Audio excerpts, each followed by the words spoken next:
பாதை காட்டுவார், பாதையில்லா இடங்களிலும் நினையாத நேரத்திலுமே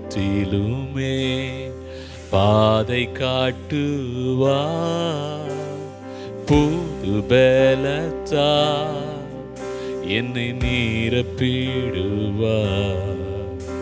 ஒவ்வொரு நாளும் நடத்தியே பாதை காட்டுவார், பாதை காட்டுவார். சேர்ந்து சொல்ல போறோம். பாதை காட்டுவார், பாதை காட்டுவார், பாதை எல்லா இடங்களிலும் நினையாத நேரத்திலுமே பாதை காட்டுவார். புது பலத்தால் உன்னை நிரப்பிடுவார். ஒவ்வொரு நாளும் நடத்தியே பாதை காட்டுவார், பாதை காட்டுவார். கவனிங்க. வனாந்திரத்தில் வழியை திறப்பார், பாலைவனத்தில் ஆறுகள் ஊற்றுவார். இந்த வானம் பூமி ஒழியும், அவர் வார்த்தை ஒழியாதே. இன்றேவோ அற்புதம் செய்வார், இன்றேவோ அற்புதம் செய்வார். பாதை காட்டுவார், பாதை காட்டுவார், பாதையில்லா இடங்களிலும் நினையாத நேரத்திலுமே பாதை காட்டுவார். புது பலத்தால் உன்னை நிரப்பிடுவார். ஒவ்வொரு நாளும் நடத்தியே பாதை காட்டுவார், பாதை காட்டுவார். வனாந்திரத்தில் வழியை திறப்பார், பாலைவனத்தில் ஆறுகள் ஊற்றுவார். வனாந்திரத்தில் வழியை திறப்பார், பாலைவனத்தில் ஆறுகள் ஊற்றுவார். இந்த வானம் பூமி ஒழியும், அவர் வார்த்தை ஒழியாதே. இன்றேவோ அற்புதம் செய்வார்.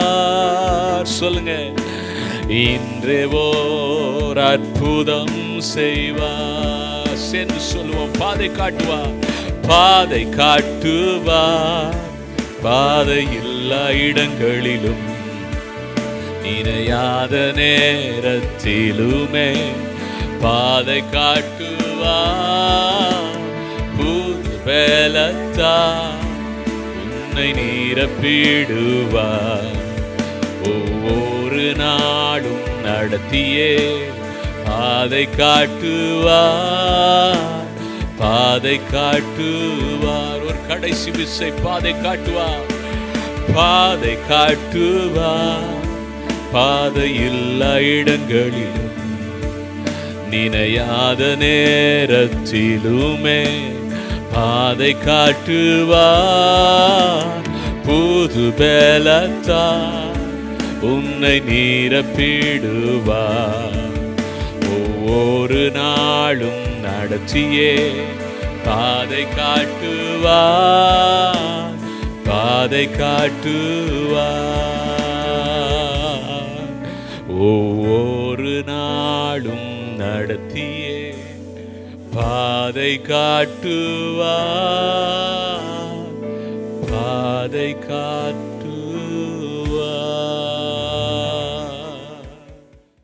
Price Lord. கர்த்தருடைய நாமம் மகிமைப்படுவதாக. கேர்சல்ல இயேசு செய்த அற்புதங்களும் அடையாளங்களும் என்ற தலைப்பில் நம்ம செய்திகளை பார்த்து வருகிறோம்.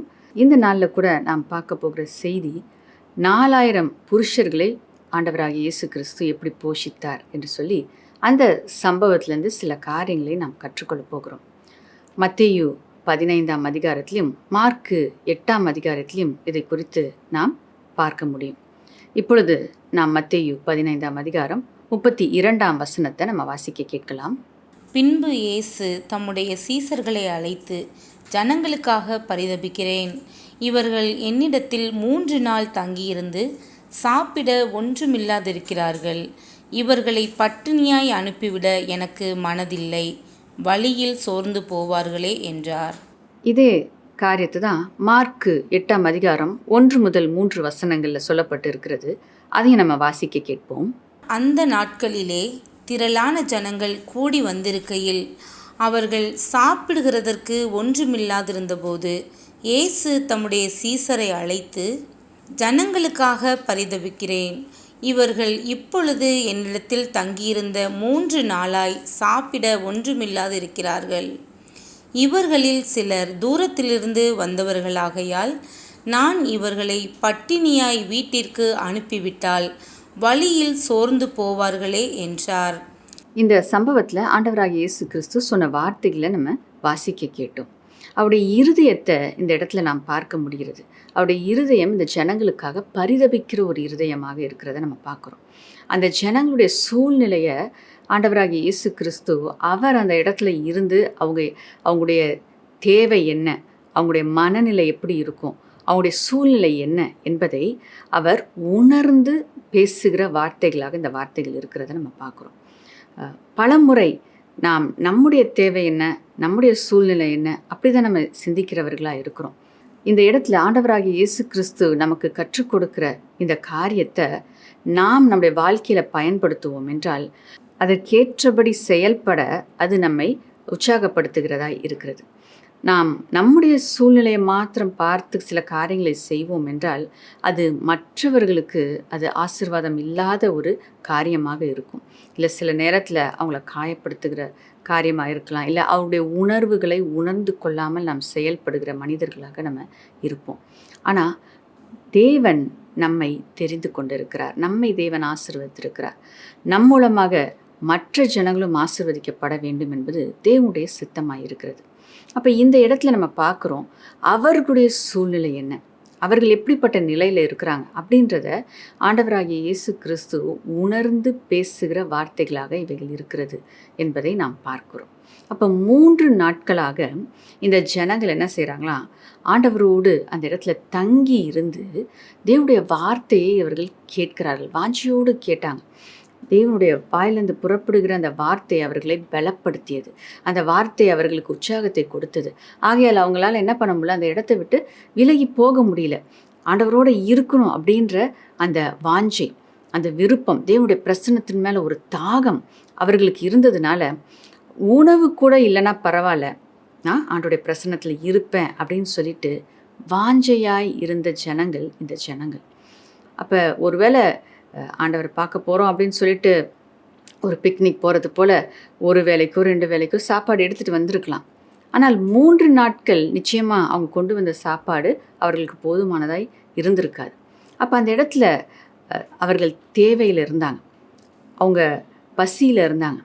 ஆனாலும் அவர்களுடைய நோக்கம் என்னவா இருந்தது? அவங்க நோக்கம் சரீர பிரகாரமான அந்த உணவின் மீது வாஞ்சையை பார்க்கிலும் ஆவிக்குரிய உணவாகிய தேவனுடைய வார்த்தையின் மேல் அவர்கள் வாஞ்சி உள்ளவர்களாய் இருந்தார்கள் என்பதை தான் அந்த இடத்துல நம்ம பார்க்குறோம். ஸோ அப்படி அவர்கள் வாஞ்சியாக இருந்து தேவனுடைய சமூகத்தில் காத்திருந்து நிச்சயமாக அவங்க நன்மையை பெற்றுக்கொண்டு தான் கடந்து போயிருப்பாங்க.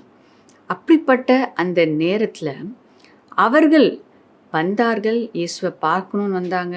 இயேசுவின் இடத்துல நிச்சயமாக நன்மையை பெற்றுக்கொண்டாங்க, நல்ல வார்த்தைகளை பெற்றுக்கொண்டாங்க. ஆகையால் ஆவியில் பலப்படுத்தப்பட்டு தான் அவங்க கடந்து போவாங்க.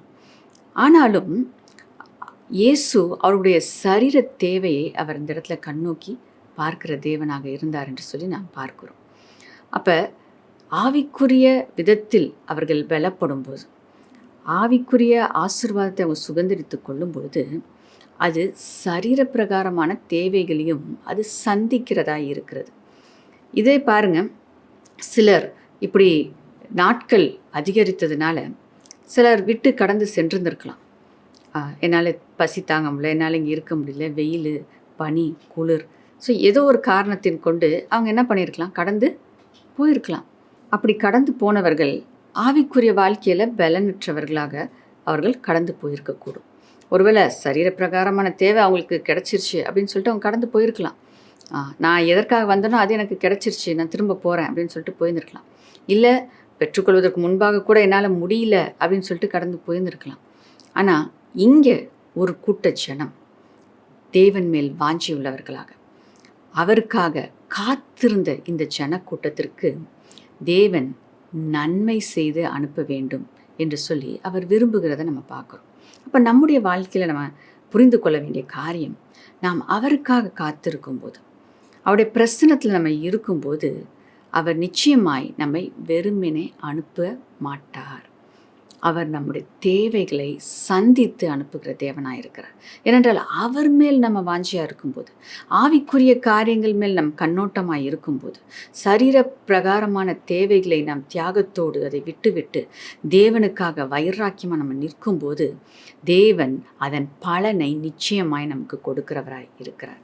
இந்த இடத்துல நம்ம பார்க்குறோம், அவர்கள் ஆவிக்குரிய உணவை பெற்றுக்கொண்டார்கள், பலனடைந்து கடந்து போகிறாங்க. அவங்க கேட்கல, அவங்க முறுமுறுக்கலை, ஐயோ எனக்கு பசியாக இருக்குது, இவ்வளோ நாள் அவங்க கூட இருந்தோம் அப்படின்னு அவங்க யாரும் ஜனங்கள் பேசினதாக இங்கே சொல்லப்படவில்லை. ஆனாலும் அவர்களுடைய தேவை இன்னதென்று தேவன் அறிந்து அவருடைய தேவையை சந்திக்கிறவராய் இருந்தார். இன்றைக்கி நம்முடைய வாழ்க்கையில் நாம் கேட்கக்கூட அவசியம் இல்லை.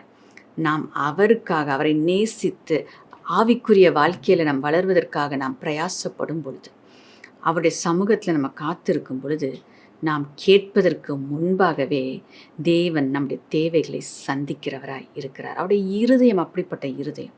அவருடைய இருதயம் நமக்கு நன்மை செய்ய வேண்டும் என்று காத்திருக்கிற இருதயம். அங்கே சூழ்நிலை இருக்கா இல்லையா, சாதகமா அப்படின்லாம் ஆண்டவர் யோசிக்கிறது இல்லை. அவர் செய்யணும்னு நினச்சார்னா அவர் செய்து முடிப்பார். ஏனென்றால் அவர் சர்வ வல்லவர். நாம் தான் யோசிக்கணும், இந்த சூழ்நிலை எப்படி இருக்கே, அந்த பிரச்சனை எப்படி இருக்கே, இது இவ்வளோ பெருசாக இருக்கே, இதெல்லாம் எப்படி தீரும் அப்படின்னு நம்ம தான் யோசிக்கிறோம். இது நம் மனித சிந்தனை, மனிதனுடைய லிமிட். அதை கடந்து அவர்களால் செயல்பட முடியாது. ஆனால் தேவனுடைய சமூகத்தில் நாம் இருக்கும்போது அவர் நமக்காக செயல்படுகிறவராய் இருக்கிறார். அந்த மனிதனுடைய லிமிட்டை கடந்து அவர் அசாதாரணமான காரியங்களை செய்கிறவராய் இருக்கிறார். அந்த வனாந்திரத்தில் யார்கிட்டையும் ஆகாரம் இல்லை, எல்லாரும் அங்கே பட்டினியாக இருக்கிறாங்க. ஆனால் கொஞ்சம் இருந்த அந்த 7 அப்பத்தையும் சிறு மீன் துண்டுகளையும் கொண்டு அவர் அந்த இடத்துல அந்த ஜனங்களை அற்புதமாய் ஆச்சரியமாய் அவர் போஷிக்கிறத இந்த சம்பவத்தில் பின்னாடி நம்ம பார்க்க முடியும். ஆகையால் அந்த இடத்துல நாம் புரிந்து கொள்ள வேண்டிய காரியம், தேவனுக்காக நம்ம காத்திருக்கும் போது அந்த இடத்துல தேவன் நம்மை ஆசிர்வதிக்காமல் வெறுமனே அனுப்பவே மாட்டார். அவருடைய இருதயம் நம்மை ஆசிர்வதிக்க வேண்டும் என்பதுதான், நாம் திருப்தி அடைந்து கடந்து செல்ல வேண்டும் என்பதுதான். ஆவிக்குரிய திருப்தி மாத்திரமல்ல, சரீர பிரகாரமான திருப்தியும் தேவன் நமக்கு கொடுத்து அனுப்புகிறவராய் இருக்கிறார். நாம் ஆவிக்குரிய விஷயங்களிலும் கவனத்தை செலுத்தும் பொழுது தேவனுடைய பர்வதத்தில் பார்த்து கொள்ளப்படும் என்று சொன்ன பிரகாரமாக அவருடைய பிரசன்னத்தில் இருக்கிற நமக்கு அவர் பார்த்து கொள்வார். நாம் கவலைப்பட வேண்டிய அவசியம் இல்லை, நாம் பிரயாசப்பட வேண்டிய அவசியம் இல்லை. அவர் நம்முடைய தேவைகளை அவர் சந்திக்கிறவராய் இருக்கிறார். ஏனென்றால் வசனம் சொல்லுகிறதல்லவா, முதலாவது தேவனுடைய ராஜ்யத்தையும் அவருடைய நீதியையும் தேடுங்கள், அப்பொழுது இவைகள் எல்லாம் உங்களுக்கு கூட கொடுக்கப்படும். அப்போ தேவனுடைய ராஜ்யத்துக்கு நாம் முக்கியத்துவத்தை கொடுப்போம் என்றால், அவருடைய பிரசன்னத்துக்கு நம்ம முக்கியத்துவத்தை கொடுப்போம் என்றால், நம்முடைய சரீரத்தை ஒடுக்கி நம்ம உபவாசித்து அவருடைய சமூகத்தில் நம்ம அமர்வோம் என்றால், அவருடைய இருதயம் நம்மை ஆவிக்குரிய ஆசீர்வாதத்தினால் நம்மை பலப்படுத்துவது மாத்திரமல்ல, நம்முடைய சரீர தேவைகளையும் அவர் சந்திக்க அவர் வாஞ்சியுள்ள தேவனாக இருக்கிறார். ஏனென்றால் வசனம் சொல்லுது இல்லையா, உன் ஆத்துமா வாழ்வது போல நீ எல்லாவற்றிலும் வாழ்ந்து சுகமாயிருப்பாய். அப்போ ஆத்மாவுக்கு நம்ம கவனம் செலுத்தும் போது, ஆத்மாவுக்கு தேவையான உணவை, ஆவிக்குரிய உணவை நாம் கொடுக்கும் பொழுது அந்த ஆத்மா பலனடைகிறது. ஆத்மா பலனடைவது நிமித்தமாக சரீர பிரகாரமான தேவைகள் சந்திக்கப்படுகிறது. நாம் செழித்திருப்போம், நாம் சுகமாயிருப்போம், நாம் ஆசீர்வாதமாய் இருப்போம். ஆகையால் தேவனிடத்திலிருந்து ஆசீர்வாதத்தை பெற்றுக்கொள்வதற்கு ரகசியம், நாம் அவரை வாஞ்சிக்க வேண்டும், அவருடைய பிரசனத்தை வாஞ்சிக்க வேண்டும், அவருடைய வார்த்தையை வாஞ்சிக்க வேண்டும், அவரோட நேரத்தை நம்ம செலவிடணும். இதுதான் நம்முடைய நோக்கமாக இருக்கணும். இது நம்முடைய நோக்கமாக இருக்கும் என்றால் தேவன் நம்முடைய தேவைகள் எல்லாவற்றையும் அவர் நிறைவாய் சந்திக்கிறவராய் இருக்கிறார். மார்க்கு 6ஆம் அதிகாரம் 44ஆம் வசனத்தை நம்ம வாசிக்க கேட்போம். அப்பம் சாப்பிட்ட புருஷர் ஏறக்குறைய 5000 பேராய் இருந்தார்கள். இந்த சம்பவத்தில் நம்ம பார்க்குறோம், ஆண்டவர் இந்த 4000 புருஷர்களை போஷிப்பதற்கு முன்பாக ஆண்டவர் செய்த அற்புதம். 5 அப்பம் 2 மீனை கொண்டு 5000 புருஷர்களை அந்த இடத்துல போஷித்தார் என்று சொல்லி நம்ம பார்க்குறோம், ஸ்திரீகள் பிள்ளைகள் இல்லாமல். அப்போ இங்கே பார்க்குற தொகைக்கும் அதுக்கு பின்பாக இப்போ நம்ம பார்த்து கொண்டு இருக்கிற சம்பவத்துலேயும் 1000 புருஷர்கள் வித்தியாசப்படுகிறதை நம்ம பார்க்குறோம். இன்னும் ஸ்திரீகள் பிள்ளைகள் அவர்கள் எவ்வளோ பேர்னு சொல்லி நமக்கு கணக்கு தெரியாது. ஆனால் அதற்கும் இதற்கும் உள்ள ஒரு வித்தியாசம் என்ன என்று சொல்லி நம்ம பார்க்கும்போது அது அன்னைக்கே ஆண்டவர் என்ன பண்ணார், அவர்கள் தேவைகளை சந்தித்தார். ஏன்னா அது வனாந்திரமாக இருக்குது அப்படின்றதுனால திரும்ப அவங்க பட்டணங்களுக்கு இல்லை ஊர்களுக்கு போய் சேர்வதற்கு காலம் தாமதிக்கும் என்று சொல்லி அவர்களை போஷித்து தேவன் அனுப்பினார். அப்போ இங்கே பார்க்கும்போது 3 நாட்கள் என்று சொல்லி 8ஆம் அதிகாரம் 2ஆம் வசனத்தில் நம்ம அதை பார்க்குறோம். அப்போ 3 நாட்கள் அவர்கள் என்ன பண்ணாங்க, இரவும் பகலும் தங்கி ஆண்டவராகிய இயேசுடைய போதனைகளை அவர்கள் கேட்டுக்கொண்டிருந்தார்கள். அப்போ காலம் செல்ல செல்ல அந்த இடத்துல ஜனக்கூட்டம் குறைந்ததை நாம் பார்க்கிறோம். அப்போ நிலைத்திருக்கிற தன்மை நமக்கு அவசியமாய் இருக்கிறது. நாம் நிலைத்து நிற்கும்போது அதன் பலனை நிச்சயமாக நம்ம பார்க்கிறவர்களாய் இருக்கிறோம். அப்போ ஒருவேளை அற்புதங்களுக்காக மாத்திரம் ஜனங்கள் வந்திருப்பாங்க அப்படின்னா அற்புதத்தை பெற்றுக்கொண்டோன்னே அவங்க கடந்து போயிருக்கலாம். ஆனால் தேவன் நம்முடைய இருதயத்தை பார்க்கிறார்.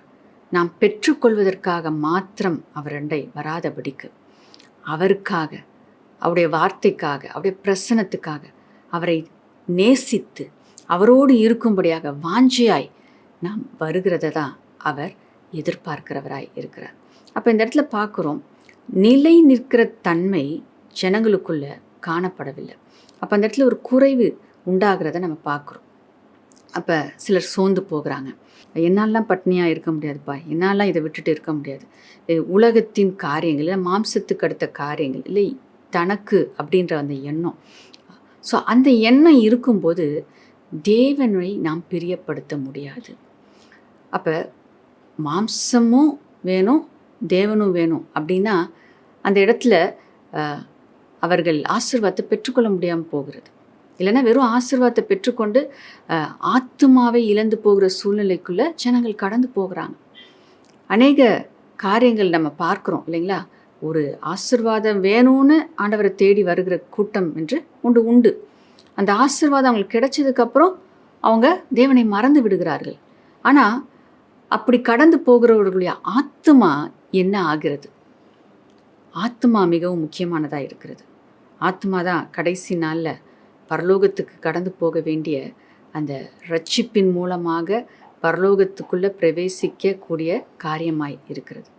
அப்போ இந்த உலகத்தின் காரியங்கள் அவைகள் அழிந்து போகும், அது மறைந்து போகும், அது மாறிக்கொண்டே இருக்கும், மாறிக்கொண்டே இருக்கும், அது நிலையானது கிடையாது. ஆனால் தேவனை நம்புகிறவர்கள் அவர்கள் நிலைத்திருப்பார்கள். தேவனுடைய வார்த்தை ஒருபோதும் அது மாறாததாக இருக்கிறது. ஆண்டவராகிய இயேசு கிறிஸ்துவை குறித்து வசனம் சொல்லுகிறது, அவர் நேற்றும் இன்றும் என்றும் மாறாதவராய் இருக்கிறார். ஆகையால் ஆண்டவராகிய இயேசு கிறிஸ்து மாறுவதில்லை, அவருடைய வசனம் அது மாறாது, அது ஒளிந்து போவதில்லை என்று நம்ம பார்க்குறோம்.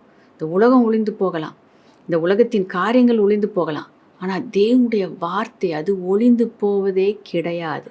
ஆகையால் ஆண்டவராகிய இயேசு கிறிஸ்து மேல் நம்பிக்கை வைக்கிற மனிதன், அவருடைய வார்த்தையின் மேல் நம்பிக்கை வைக்கிற மனிதன் அவனும் நிலைத்திருப்பான்.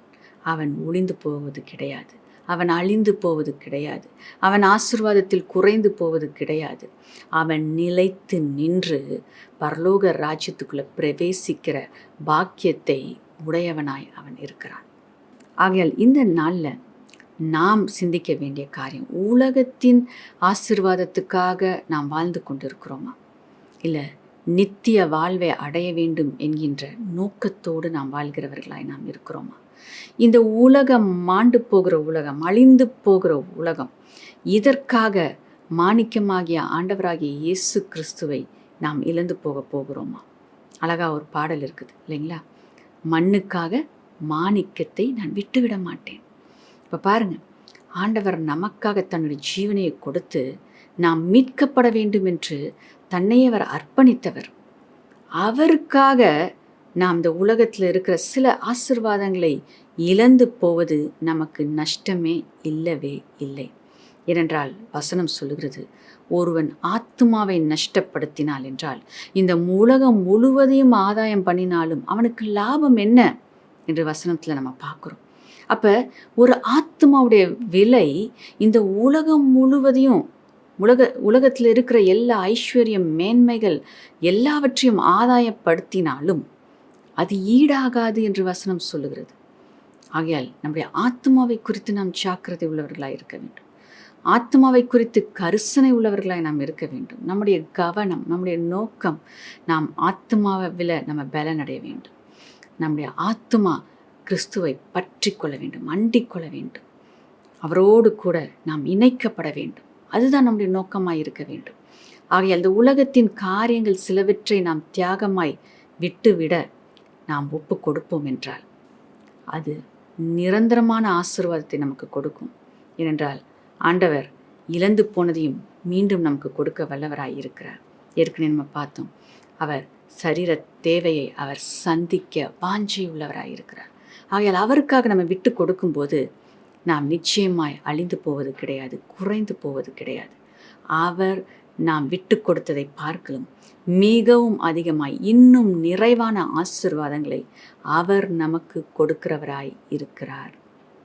ஆகையால் இந்த காரியத்தை நம்ம நினைவில் வைத்து நம்முடைய ஆத்மாவுக்காக தேவனுடைய சமூகத்தை தேடுகிறவர்களாக, அவருக்கு முதலிடத்தை கொடுக்கிறவர்களாக, விட்டுவிட வேண்டிய காரியங்களை விட்டுவிட நாம் நம்மை ஆயத்தப்படுத்திக் கொள்வோம் என்றால், அப்படிப்பட்ட ஒரு மனநிலையோடு நாம் வாழ்வோம் என்றால், அவருக்காக நாம் தியாகமாய் கொடுக்க வேண்டிய காரியங்களை நம்ம கொடுக்க நாம் முன் வருவோம் என்றால் நித்திய ஆசீர்வாதம், நிரந்தரமான ஆசீர்வாதம், நாம் எதிர்பார்ப்பதை பார்க்கலும் மிகவும் அதிகமாய் தேவன் நம்மை ஆசீர்வதிக்க சித்தமுள்ளவராய் இருக்கிறார். வசனம் சொல்லுகிறது, உன்னுடைய நினைவுகளை பார்க்கலும் என்னுடைய நினைவுகள் மிகவும் அதிகம் என்று சொல்லி, இந்த பூமிக்கும் வானத்துக்கும் எவ்வளவு உயரமோ அவ்வளவு அதிகமாக தேவன் நம்மை ஆசீர்வதிக்க விரும்புகிறார். ஆகையால் நம்முடைய விருப்பத்தை ஆண்டவருடைய பாதத்தில் வச்சுருவோம், அவருக்காக வாழ்வோம், அவருடைய சமூகத்தில் காத்திருப்போம். அவர் நம்மை நிச்சயமாய் ஆசீர்வதிக்கிறவராய் இருக்கிறார். அதுதான் இந்த சம்பவத்திலேருந்து நம்ம பார்க்குறோம். அப்படியாக நிலைத்திராத ஜனக்கூட்டத்தில் நாம் இராதபடிக்கு நிலைத்திருந்து ஆசீர்வாதத்தை பெற்றுக்கொண்ட, இல்லைனா ஆத்மாவில் பலப்பட்ட அந்த ஜனக்கூட்டத்தை போல நாமும் இருப்போமாக. கர்த்தர் அப்படியாக நம்மை நிச்சயமாய் ஆசீர்வதிக்கிறவராய் இருக்கிறார். அடுத்ததாக நாம் பார்க்கிற காரியம் மார்க் 8ஆம் அதிகாரம் 4 மற்றும் 5 வசனங்கள் வாசிக்க கேட்கலாம். அதற்கு அவருடைய சீசர்கள், இந்த வனாந்திரத்திலே ஒருவன் எங்கே இருந்து அப்பங்களை கொண்டு வந்து இத்தனை பேர்களை திருப்தியாக்கக்கூடும் என்றார்கள். அதற்கு அவர், உங்களிடத்தில் எத்தனை அப்பங்கள் உண்டு என்று கேட்டார். அவர்கள் 7 அப்பங்கள் உண்டு என்றார்கள். இப்போ இந்த இடத்துல நம்ம பார்க்குறோம், ஸோ ஆண்டவர் அப்படியாக அந்த ஜனங்களை போஷிக்கணும் அப்படின்னு சொல்லிட்டு வாஞ்சித்து சீஷர்களிடத்தில் சொல்கிறார். ஸோ அதற்கு பதிலாக தான் இவர்கள் இப்படிப்பட்ட வார்த்தைகளை சொல்லுகிறத நம்ம பார்க்குறோம். அப்போ இவ்வளோ ஜனங்களுக்கு எப்படி நம்ம போஷிக்க முடியும், யாரால் போஷிக்க முடியும் அப்படின்னு சொல்லிட்டு அவங்க அந்த இடத்துல கேள்விகளை கேட்குறத நம்ம பார்க்குறோம். ஏற்கனவே நம்ம பார்த்தோம், ஆண்டவருக்கு முன்பாக இப்படிப்பட்ட ஒரு அற்புதத்தை அவர் செய்திருக்கிறார். ஆனால் இந்த இடத்துல அவர்கள் அப்படியாக அதை முற்றிலுமாய் மறந்தவர்கள் போல, அதை சிந்திக்காமல் ஆண்டவரால் செய்ய முடியும் அப்படின்ற எண்ணம் இல்லாதபடிக்கு திரும்பவும் இவ்வளோ ஜனங்களை எப்படி போஷிக்கிறது அப்படின்னு சொல்லிட்டு ஒரு எதிர்மறையான ஒரு கேள்வியை மீண்டும் ஆண்டவரிடத்தில் கேட்குறத நம்ம பார்க்குறோம். அப்போ இங்கே நம்ம பார்க்குற காரியம், அவர்களுடைய இருதயத்தில் நம்பிக்கை இல்லை, ஆண்டவராகிய இயேசு கிறிஸ்துவால் அதை செய்ய முடியும் அப்படின்ற நிச்சயம் அவங்களுக்கு இல்லை. அது மாத்திரம் இல்லாமல் இருந்தால் கூட பரவாயில்ல, அவங்க என்ன பண்ணியிருக்கலாம், ஆண்டவர் கேட்குறாருன்னா நிச்சயமாக ஆண்டவர் ஏதோ ஒரு காரியத்தை செய்வார் அப்படின்னு சொல்லிட்டு அவங்க காத்திருந்துருக்கலாம். ஆனால் இங்கே எதிர்மறையான வார்த்தைகளை அவர்கள் பேசுகிறத பார்க்குறோம். இல்லை, முடியாது, கஷ்டம் அப்படின்னு சொல்லிட்டு. ஏன்னா நம்ம டாக்டர்கிட்ட போகும்போது சில நேரங்கள் அப்படிப்பட்ட வார்த்தைகளை நம்ம கேட்குறோம் இல்லைங்களா? இதுலேருந்து இந்த வியாதியிலேருந்து உங்களுக்கு சுகமே கிடைக்காது. ஸோ இப்படிப்பட்ட காரியங்கள் இல்லை, சிலர் இடத்துல நம்ம போய் உதவி கேட்கும்போது, இல்லை இதை உங்களால் இதை மீண்டு வரவே முடியாது, எங்களால் உங்களுக்கு உதவி செய்ய முடியாது. ஸோ இப்படிப்பட்ட காரியங்களை கேட்கும்போது நம்ம என்ன செய்கிறோம்? நம்ம மனம் அடைகிறோம். அவ்வளோதான் போல் இருக்குது, இந்த பிரச்சனையிலேருந்து நம்ம வெளியே வர முடியாது, இந்த வியாதியிலேருந்து வெளியே வர முடியாது அப்படின்ற ஒரு எண்ணத்துக்குள்ளே நம்ம கடந்து வருகிறோம். ஆனால் இப்படிப்பட்ட நெகட்டிவான வார்த்தைகளை நம்ம கேட்கும்போது நாம் சோர்ந்து போகக்கூடாது. ஆண்டவராகிய இயேசு கிறிஸ்துவின் இடத்துலேருந்து நம்ம கற்றுக்கொள்கிற காரியம், அவர் அந்த இடத்துல சீஷர்கள் முடியாது, கஷ்டம், இங்கே அப்படி செய்கிறதுக்கு யாருமே இல்லை, இங்கே ஆகாரம் இல்லை, இது வனாந்திரம், ஸோ இப்படிப்பட்ட காரியங்களை அவங்க சொல்லும்போது ஆண்டவர் அந்த இடத்துல கோபம் அடையலை. அந்த சீஷர்களை பார்த்து, நான் எவ்வளோ அற்புதத்தை செய்கிறேன், இன்னும் என் மேலே நம்பிக்கை இல்லையா, என்னால் செய்ய முடியாதா அப்படின்னு சொல்லிட்டு அவர் கோபப்படலை. இல்லை, இந்த ஜனங்களை, இந்த சீஷர்களை நான் எப்படி விசுவாசத்தில் கட்டி எழுப்ப போகிறேன் அப்படின்னு அவர் சோர்ந்து போகலை. இல்லை, இப்படி நெகட்டிவாக பேசுகிறாங்களே அப்படின்னு சொல்லிட்டு அந்த நெகட்டிவான வார்த்தை அவரை பாதிக்க அவர் இடம் கொடுக்கவில்லை. அவர் செய்யணும்னு வச்சிருந்ததுக்கு இது ஒரு தடையா, ஒரு இடரலா ஆண்டவர் இந்த வார்த்தைக்கு அவர் அனுமதி கொடுக்கலை. ஆண்டவராகிய இயேசு கிறிஸ்து என்ன செய்யணும்னு வச்சிருந்தாரோ அதை அவர் செய்து முடித்தார். இவங்க பேசின எந்த ஒரு நெகட்டிவான வார்த்தைக்கும் அவர் தன்னுடைய இருதயத்தில் இடம் கொடுக்கவில்லை. அவர் கோபப்படலை, சோர்ந்து போகலை, அவருடைய திட்டத்தில் அவர் இடரல் அடையலை. அவர் தொடர்ந்து முன்னேறி அதை செய்து முடித்ததை நாம் பார்க்கிறோம். ஆகையால் நாமும் நம்முடைய வாழ்க்கையில் ஆண்டவர் நமக்கு வாக்கு கொடுத்துருப்பார் என்றால், நம்ம என்ன செய்யணும் அப்படின்னு சொல்லிட்டு ஆண்டவர் நமக்கு வழி காட்டியிருப்பார் என்றால், மற்றவங்க பேசுகிற வார்த்தையை பார்த்து நாம் கவலைப்பட வேண்டிய அவசியம் இல்லை, சோர்ந்து போக வேண்டிய அவசியம் இல்லை. ஆண்டவர் எனக்கு வார்த்தை கொடுத்துருக்கிறார், அவர் நிச்சயமாய் செய்வார் என்று சொல்லி முன்னேறி நீங்கள் செல்லும்போது தேவன் உங்களுக்கு பலனை கொடுப்பார். அங்கே ஒன்றுமே இல்லாமல் தான் இருந்துச்சு, அவங்க சொன்னது உண்மைதான், ஆனால் ஆண்டவரால் அந்த இடத்துல அற்புதத்தை செய்ய முடிந்தது. இன்றைக்கி உங்கள் சூழ்நிலையை பார்த்து நீங்கள் சொல்லலாம், அவ்வளவுதான், ஒன்றுமே செய்ய முடியாது, இதுலேருந்து எனக்கு மீட்பு கிடையாது, எனக்கு இதுலேருந்து ஆசீர்வாதம் வர முடியாது, நான் எல்லாவற்றையும் இழந்து போயிட்டேன் அப்படின்னு சொல்லிட்டு நீங்கள் சொல்லலாம். சூழ்நிலை அப்படி உண்மையாகவே இருக்கலாம். ஆனால் அப்படிப்பட்ட சூழ்நிலையில் இருந்தும் தேவன் உங்களை மீட்க வல்லவராய் இருக்கிறார். அவர் நிச்சயமாக உங்களை மீட்டு எடுப்பார். அவரால் செய்யக்கூடாத காரியம் ஒன்றுமில்லை. அவர் அற்புதங்களை செய்கிற தேவனாக இருக்கிறார். இந்த நேரத்தில் நீங்கள் எப்படிப்பட்ட சூழ்நிலை மத்தியிலிருந்து இந்த செய்தி நீங்கள் கேட்டுக்கொண்டு இருந்தாலும் அவர் வல்லவர். அவரால் செய்யக்கூடாத காரியம் ஒன்றுமில்லை. அவரை நோக்கி பாருங்கள், அவரை விசுவாசிங்க, அவரை பற்றி கொள்ளுங்கள். நிச்சயமாக அவருடைய வார்த்தையை அவர் நிறைவேற்றுகிறவராய் இருக்கிறார். அவருடைய திட்டத்தை அவர் நிறைவேற்றுகிறவராய் இருக்கிறார். அவருடைய திட்டத்தை ஆண்டவர் உங்களுக்கு வெளிப்படுத்தி இருப்பார் என்றால் அதை மாத்திரம் நோக்கி பாருங்கள். அவர் உங்களுக்கு ஒரு வாக்குத்தத்தத்தை கொடுத்திருப்பார் என்றால் அதை மாத்திரம் பிடித்து கொள்ளுங்கள். மற்றவர்களுடைய பேச்சோ, மற்றவர்களுடைய காரியமோ, சூழ்நிலையோ, இவைகள் உங்களுடைய விசுவாசத்தை குலைத்து போடுவதற்கு நீங்கள் இடம் கொடாதிருப்பீர்களாக. நீங்கள் விசுவாசத்தை காத்து கொள்ளும்போது தேவன் பெரிய காரியங்களை உங்கள் வாழ்க்கையில் செய்வார். அற்புதத்தை நீங்கள் உங்கள் வாழ்க்கையில் நிச்சயமாக நீங்கள் பார்ப்பீங்க. இந்த ஜனங்கள் அற்புதத்தை பெற்றுக்கொண்டார்கள்.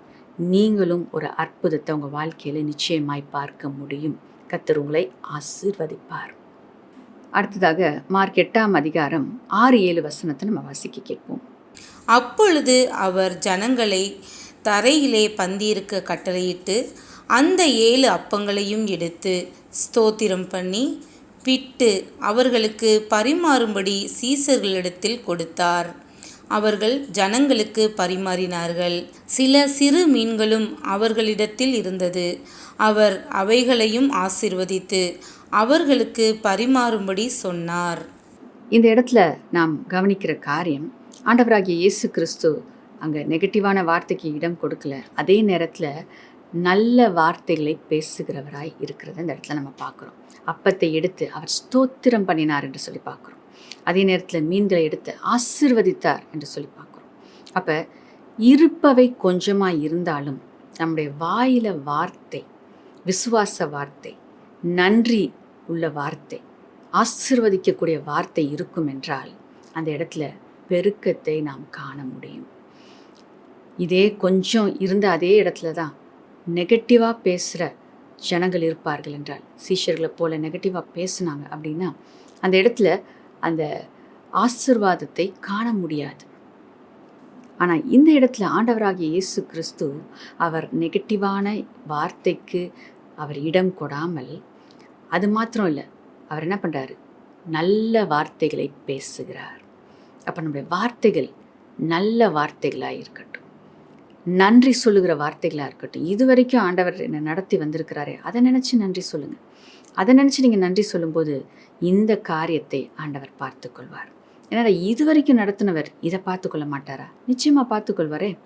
அப்போ நாம் நன்றி சொல்ல துவங்கும் போது நமக்குள் ஒரு பலன் உண்டாகிறது, நமக்குள் ஒரு விசுவாசம் வருது. இந்த சூழ்நிலையை பார்த்து நம்ம பயப்பட மாட்டோம். ஆண்டவர் இதையும் சந்திப்பார் என்கிற நிச்சயத்தோடு இன்னும் அதிகமாக நம்ம நன்றி சொல்ல துவங்குவோம். நம்ம சோர்ந்து போக மாட்டோம், பயந்து போயிருக்க மாட்டோம், கலங்கி இருக்க மாட்டோம், துக்கத்தில் இருக்க மாட்டோம், வேதனையில் அழுந்து புலம்பிகிட்டு இருக்க மாட்டோம்.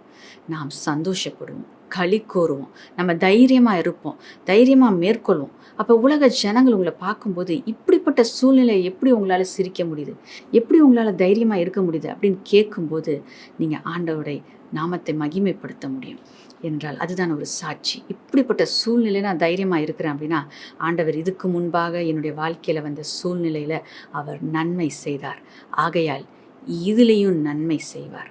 ஆகையால் நான் கலங்க வேண்டிய அவசியம் இல்லை, நான் பயப்பட வேண்டிய அவசியம் இல்லை, நான் துக்கிக்க வேண்டிய அவசியம் இல்லை. ஆண்டவர் இந்த சூழ்நிலையை ஜெயமாய் மாற்றுவார்.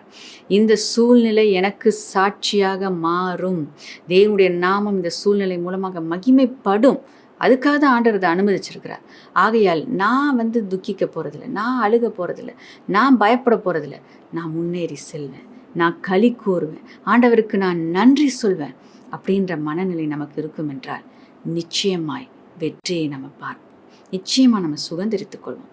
அதுதான் நன்றியில் இருக்கிற அற்புதமான ஒரு வல்லமையாக இருக்கிறது. நன்றி சொல்ல சொல்ல நாம் பலனடைந்து கொண்டே போவோம், நாம் களி கூர்ந்து கொண்டே இருப்போம். நாம் களி கூற நம்முடைய வாழ்க்கை அப்படியே மாறும். அது மட்டுமல்ல, நாம் பார்க்குறோம் அவர் ஆசீர்வதித்தார். ஆசீர்வாதமான வார்த்தைகளை நீங்கள் பேசுங்க.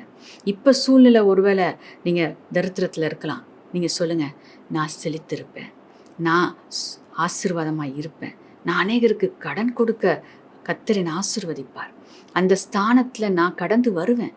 இப்படி நீங்கள் பேசுங்க, உங்களையே நீங்கள் ஆசீர்வதிங்க.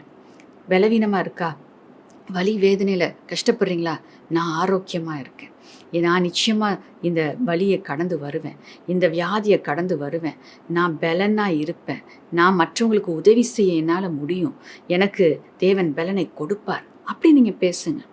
மற்றவர்களுடைய வாழ்க்கையிலையும் ஆசீர்வாதத்தை பேசுங்க, மற்றவங்களை ஆசீர்வதிங்க. நீங்கள் பெருகுவீங்க, நீங்கள் நல்லா இருப்பீங்க, நீங்கள் சுதந்திரித்துக் கொள்வீங்க, உங்களுடைய விசுவாசத்தின்படி உங்களுக்கு நிச்சயமாக ஆண்டவர் செய்வார். அப்படி பேசுங்க, ஆசீர்வதிங்க. ஆசீர்வாதமான வார்த்தைகள் நீங்கள் பேசும் பொழுது ஜனங்கள் ஆசீர்வதிக்கப்படுவார்கள், நீங்களும் ஆசீர்வதிக்கப்படுவீர்கள். அந்த இடத்துல ஆண்டவராகிய இயேசு கிறிஸ்து அதை ஆசீர்வதித்து பரிமாறின பொழுது அது 4000 புருஷர்களுக்கும் அவர்களோடு வந்த மற்றவர்களுக்கும் அது போதுமானதாய் இருந்தது.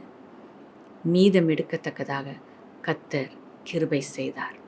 ஆகையால் ஒன்றுமே இல்லாத சூழ்நிலையில் நாம் ஆசீர்வாத வார்த்தைகளை பேசும் பொழுது, நாம் நன்றி கூறி ஆண்டவருக்கு நன்றி உள்ளவர்களாய் நாம் இருக்கும் பொழுது தேவன் பெருக்கத்தை கட்டளையிடுகிறவராய் இருக்கிறார். அவர் நம் தேவைகளை சந்திக்கிறவராய் இருக்கிறார். தேவன் பெருக்கத்தை கொடுக்கிறவராய் இருக்கிறார். அவர் நம்முடைய தேவைகளை சந்திக்கிறவராய் இருக்கிறார். ஆகையால் நல்ல வார்த்தைகளை பேசுவோம், ஆசீர்வதிக்கிற வார்த்தைகளை பேசுவோம், விசுவாச வார்த்தைகளை பேசுவோம். கர்த்தர் நம்முடைய சூழ்நிலையை நிச்சயமாய் மாற்றி போடுவார். இன்றைக்கி நீங்கள் இருக்கிற சூழ்நிலையில் நாளைக்கு நிச்சயமாக இருக்க மாட்டீங்க. ஆண்டவர் உங்களை உயர்த்துவார், உங்களை ஆசீர்வதிப்பார், உங்களை சுகப்படுத்துவார். பேசி பாருங்கள், கர்த்தருடைய வல்லமை உங்கள் வாழ்க்கையில் வெளிப்படும். நாம் ஜெபிக்கலாமா? ஸ்தோத்திரம் அப்பா, உமக்கு நன்றி செலுத்துகிறோம் ராஜா. உடைய கிருபைகளுக்காக நாங்கள் நன்றி செலுத்துகிறோம் அப்பா. நீர் நல்லவர், நீர் பெரியவர். இந்த நாளில் நாங்கள் கற்றுக்கொண்ட காரியங்களுக்காக நாங்கள் நன்றி செலுத்துகிறோம். நீர் நன்மை செய்ய வேண்டும் என்று இருதயமுடையவராய் இருக்கிறீர். மற்றவருடைய சூழ்நிலையை அப்பா நீர் அங்கே இருந்து அவங்க எப்படி ஃபீல் பண்ணுவாங்க அப்படின்றத நீங்கள் உணர்ந்து நன்மை செய்கிற தேவனாக இருக்கிறீங்கப்பா. நாங்களும் அப்படிப்பட்ட உணர்வுள்ளவர்களாக இருக்க எங்களுக்கு உதவி செய்யுங்க அப்பா. நிச்சயமாக நீங்கள் எங்களுடைய உணர்வுகளை அறிந்திருக்கிறீங்க என்பதை அறிந்து உமக்கு நாங்கள் நன்றி செலுத்துகிறோம். ஆகையால் எங்களை நீங்கள் கைவிட மாட்டீங்க, எங்களுக்கு நீங்கள் நன்மை செய்வீங்க. அந்த நிச்சயத்தோடு உமக்கு நாங்கள் நன்றி சொல்லுகிறோம் அப்பா. அப்பா இந்த நேரத்துலையும் அப்பா நெகட்டிவான எண்ணங்களுக்கு எங்கள் வாழ்க்கையில் நாங்கள் இடம் கொடாதபடிக்கு அப்பா உடைய பிரசனத்தை வாஞ்சித்து உமக்குள்ள நிலைத்திருக்கிற கிருபையை அப்பா நீர் எங்களுக்கு கொடுப்பீராக அப்பா. மற்றவருடைய வார்த்தை எங்களை கவன சிதறடிக்காதபடிக்கு உம்மை கத்தாவேப்பா நேசிக்கிற கிருபையை கொடுக்கட்டும் என்று நாங்கள் செபிக்கிறோம் அப்பா. இந்த நாளில் அப்பா அப்படியாக வாஞ்சியோடு உடைய சமூகத்தில் இருக்கிற ஒவ்வொருவருக்கும் அந்த 4000 புருஷர்களை நீர் எப்படி போஷித்து அனுப்பினீரோ அப்பா, அவர்கள் சோர்ந்து போய் விடுவார்களே என்று சொல்லி அவர்களுக்கு நன்மை செய்து நீர் அனுப்புனது போல இந்த நேரத்தில் அப்பா உடைய வார்த்தையை கேட்டுக்கொண்டு இருக்கிற உம்முடைய பிள்ளைகள் சோர்ந்து போய் விடாதபடிக்கு அவர்களுக்கு ஒரு நன்மை செய்வீராக, ஒரு அற்புதத்தை செய்வீராக, ஒரு வல்லமை உம்முடைய வல்லமை இப்பொழுது அவங்க வாழ்க்கைக்குள்ள கடந்து வரட்டும் என்று நாங்கள் ஜெபிக்கிறோம் அப்பா. என் நன்மை செய்கிறதற்காக நன்றி செலுத்துகிறோம். இப்பொழுதும் கர்த்தாவே நல்ல வார்த்தைகளை, ஆசீர்வதிக்கிற வார்த்தைகளை பேச ஒவ்வொருவரைக்கும் நீ கிருபை செய்யுங்க. எல்லாரும் நன்றி உள்ள இருதயத்தோடு சந்தோஷத்தோடு களி கூர்ந்து அப்பா துன்பத்தின் மத்தியிலும் சூழ்நிலையில் மத்தியிலுமே துதிக்கிறவர்களாக இருக்கட்டும். அதன் மூலமாக ஜெயத்தை அவர்கள் காண நீங்கள் கிருபை செய்வீராக. ஆவியானவரை ஒவ்வொருவரையும் நீர் பலப்படுத்துவீராக. நீர் பலப்படுத்துகிறதற்காக நன்றி. உமக்கே துதிகன மகிமை எல்லாவற்றையும் நாங்கள் ஏறெடுக்கிறோம் இயேசுவின் நாமத்தில் பிதாவே, ஆமென். நாம் சேர்ந்து சொல்லலாம். என் ஆத்துமாவே கர்த்தரை ஸ்தோத்திரி, என் முழு உலமே அவருடைய பரிசுத்த நாமத்தை ஸ்தோத்திரி. என் ஆத்துமாவே கர்த்தரை ஸ்தோத்திரி, அவர் செய்த சகல உபகாரங்களையும் மறவாதே. ஆமென். God bless you. நெகட்டிவான வார்த்தைகளுக்கு இடம் கொடாதிருப்போம். நல்ல வார்த்தைகளை பேசுவோம், ஆசீர்வதிக்கப்படுவோம்.